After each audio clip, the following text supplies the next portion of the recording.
reasons why people stay in jobs that they don't necessarily love. But how do you know when it's the right time to actually shift a career? What kind of questions should you be asking yourself? Yeah, that's a really great question because it's something a lot of people struggle with. Surveys show that there are a lot of people who stay in jobs a lot longer than they want to. You have to pay the mortgage. Yeah. I mean, the fact is the fact. There are many people that really are golden handcuffed to their jobs. Right, right. And it also takes a lot of work and effort to go find another job. And people are working very hard these days. And Yes. finding the time to do that is challenging. So the first question I think that you need to ask is this job negatively impacting my health? Because if that's the case, you need to get out. And to that point, though, some people, how will they know? I mean, it sounds kind of crazy. It's easy if I work on, some manufacturing facility or construction, I know that it's giving me a bad back. Right. What other kinds of things might be affecting their health and they may not be putting it together? Yeah. Look for signs that you're under undue stress. Things like, you're not able to sleep at night. I'm not talking about 1 or 2 nights. I'm talking about consistently not able to sleep at night. If you're having a lot of muscle pain because you're constantly tensing up, stomach issues, oftentimes stress comes out that way. You really need to spend some time getting back in touch with your body.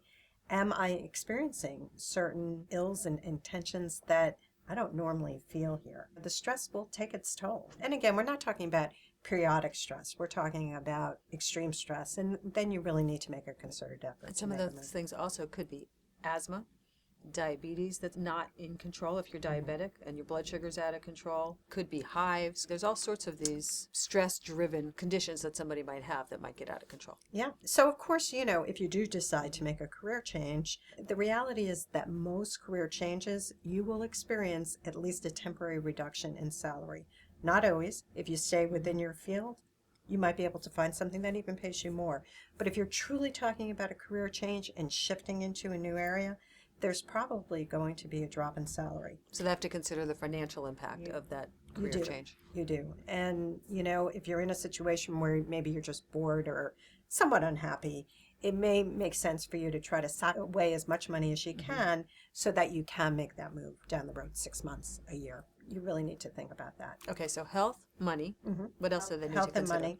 Another thing you need to consider is lifestyle. And you really need to think about if you're going to make a career shift, is that going to match up with the realities of your lifestyle situation? So, for example, let's say you're a new parent and the job that you're interested in doing is going to require a lot of travel.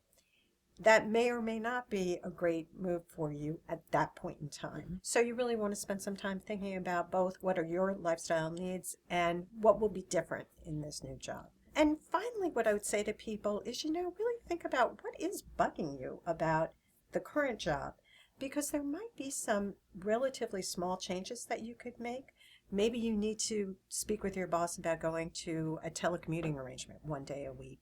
That might be enough to sort of let the pressure out, and you'll find yourself enjoying the job more again. So before you, just get so aggravated that you have to run out the door, really spend some time thinking about what's going on here, what are the changes that are needed, and could I make the changes right here and now to make my situation a lot better? Yeah, that's a really interesting point because so many people don't want to have those difficult conversations. Yeah. But if you speak up for yourself, you might really make a difference. Yeah, and you could turn, a lousy situation into a much better situation. You may decide you actually want to stay. Great advice, Nancy Colomer. Thank you.